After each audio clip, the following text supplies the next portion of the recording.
दोस्तों, सबसे पहले सब्सक्राइब करें, नोटिफिकेशन बेल दबाएं और सबसे पहले वाली ऑप्शन ऑल करें, जिससे हमारी आने वाली नई वीडियो की नोटिफिकेशन आपको फ़ौरन मिल जाए। जय श्री राम भक्तों। दोस्तों, कथा बहुत ही सुंदर है। आज की कथा है चोर और बुद्धिमान मित्र। आइए कथा श्रवण करें। एक नगर में साहिल नाम का एक व्यापारी रहता था। उसका कारोबार दूर दूर तक फैला था। वह बहुत अमीर था, लेकिन वह पहले दर्जे का कंजूस था। एक एक पैसा वह देखभाल कर खर्च करता था। साहिल इतना कंजूस था कि भोजन में सूखी रोटी एक सब्जी के साथ खाता था। घर के बने सीधे साधे कपड़े पहनता था। घर में कोई नौकर चाकर नहीं रखता था। सारा काम उसकी पत्नी स्वयं करती थी। उसके कोई संतान नहीं थी। उसे जहां कहीं जाना होता पैदल जाता। सभी लोग जानते थे कि वह बहुत धनी परंतु कंजूस है। लोगों ने उसका नाम कंजूस मक्खी चूस रख छोड़ा था।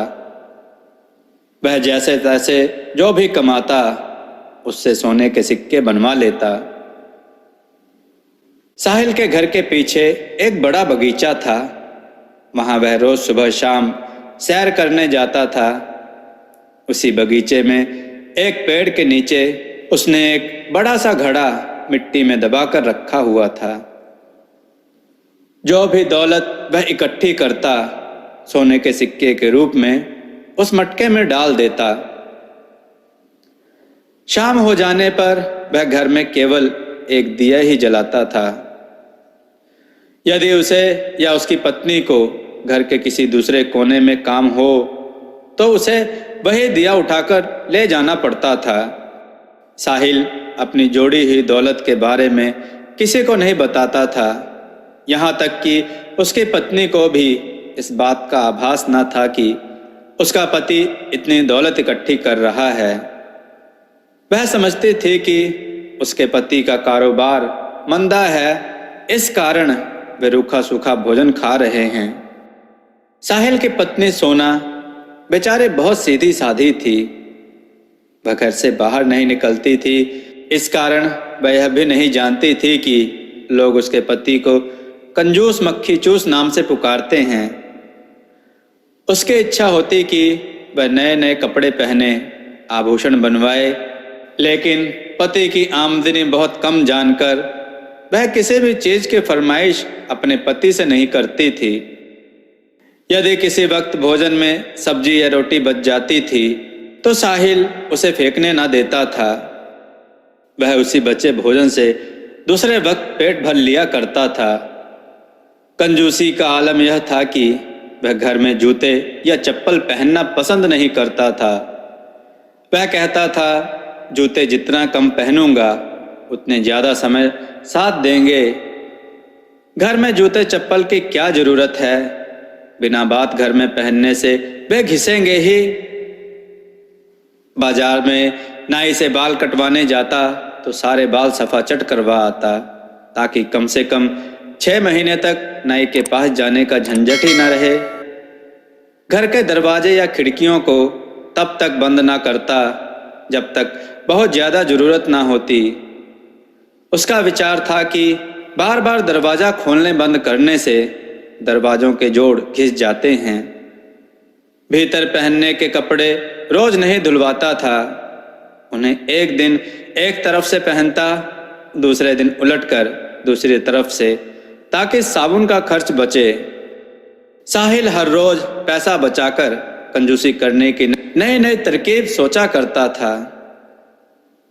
वह सुबह शाम बगिया में टहलने जरूर जाता था। सोना सोचती थी कि साहिल अपनी सेहत बनाने की खातिर बगीचे में जाता है, परंतु साहिल का कुछ अलग ही मकसद होता था। वह लगभग हर रोज धन रखने या उसे देखने के लिए जाता था। यदि संभव होता तो उन सिक्कों को गिनकर भी आता था। यदि कभी जल्दी में होता तो जमीन से मिट्टी हटाकर मटके में रखे सोने के सिक्कों को निहारता, फिर बंद करके चला आता। यह सिलसिला काफी समय से चला आ रहा था, परंतु एक दिन एक चोर ने बगीचे की दीवार से साहिल को पेड़ के नीचे धन छिपाते देख लिया। उसकी निगाह उस धन पर अटक गई और रात होने का इंतजार करने लगा। रात होते ही चोर पूरे मटके के सोने के सिक्के निकालकर 9-2-11 हो गया। सुबह को साहिल चोरी की वारदात से बेखबर बगीचे में सैर करने पहुंचा। जब वह उस पेड़ के पास पहुंचा तो उसका कलेजा धक्क से रह गया। जहां उसका मटका था वहां मिट्टी खुदी हुई थी और खाली मटका दिखाई दे रहा था। साहिल ने सोचा कि जल्दी से घर जाकर पहले पत्नी फिर कोतवाल को इसकी खबर दूं, परंतु पैर थे कि दुख और घबराहट के मारे आगे बढ़ने का नाम ही नहीं ले रहे थे। वह 2-4 कदम ही चला था कि बेहोश होकर गिर गया। जब बहुत देर तक वह घर नहीं पहुंचा तो उसकी पत्नी बगीचे में पहुंची। जैसे तैसे पड़ोसियों की सहायता से साहिल को घर लाया गया। सदमे के कारण वह बीमार पड़ गया। हर रोज वैद्य उसे देखने आता, परंतु दवा का कोई लाभ ना हो पा रहा था। उसने पत्नी को चोरी के बारे में बताया तो वह सुनकर सन्न रह गई। वह भी धन की चोरी की बात सुनकर दुखी रहने लगी। साहिल की बीमारी का हाल सुनकर उसका परम मित्र घनश्याम उससे मिलने आया। जब उसने मित्र की आप बीती सुनी तो वह समझ गया कि साहिल की बीमारी का कारण धन की चोरी का सदमा है। उसने तुरंत वैद्य का इलाज बंद करा दिया। घनश्याम साहिल से बोला, तुम जानते थे कि तुमने धन कहाँ रखा है? यह बताओ कि तुम उस धन को क्यों इकट्ठा कर रहे थे? साहिल बोला, अपने लिए। घनश्याम बोला, अपने लिए? अपने लिए कैसे? तुम अपने लिए तो धन खर्च करते ही नहीं थे। साहिल बोला, अपने भविष्य के लिए धन जोड़ रहा था ताकि जब मैं बूढ़ा हो जाऊं तो वह धन मेरे काम आए, और यदि इस बीच मुझे कोई संतान हो जाए तो संतान को मेरी संपत्ति और खजाना मिल जाए। घनश्याम बोला, जब तुम इस उम्र में उस धन का उपयोग नहीं कर रहे थे तो बुढ़ापे के लिए उसका मोह कैसा? अच्छा, अब मेरा कहना मानो और भूल जाओ कि तुम्हारा धन चोरी हुआ है। जैसे रूखा सूखा खाते थे वैसे ही खाते रहो। जैसे सादे कपड़े पहनते थे वैसे पहनते रहो। साहिल जल्दी से बात काटते हुए बोला, यह कैसे हो सकता है? मेरा धन तो चला ही गया, मैं कैसे शांत रह सकता हूं? घनश्याम ने एक बार फिर अपने मित्र को समझाने का प्रयास किया। मित्र, जिस धन का तुम्हारे लिए उपयोग नहीं था वह बेकार ही था। अब वह धन तुम्हारे पास रहे या किसी और के, इससे क्या फर्क पड़ता है? हो सकता है कि वह चोर उस धन का गाड़ कर रखने के बजाय अपने परिवार के लिए खर्च करे।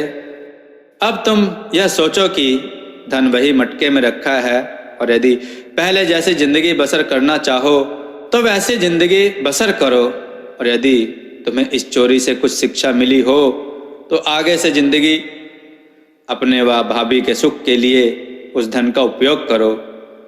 कल का क्या भरोसा? पहली बात तो तुम्हारी संतान ही नहीं है। यदि हो भी तो तुम उसके लिए जोड़ जोड़ कर स्वयं को दुख देते हो। संतान लायक होगी तो खुद ही कमा कर खा लेगी। मुफ्त में मिली दौलत से तो संतान बिगड़ जाती है और उस धन को अय्याशी में बर्बाद कर देती है। साहिल को मित्र की बात समझ में आने लगी। धीरे धीरे वह चुस्त और स्वस्थ हो गया। उसे समझ में आ गया कि जो मजा स्वयं पर खर्च करने में है वह जोड़कर रखने में नहीं। इसके बाद वह अपनी कमाई से उचित खर्च करके पत्नी के साथ सुख और आराम से दिन गुजारने लगा।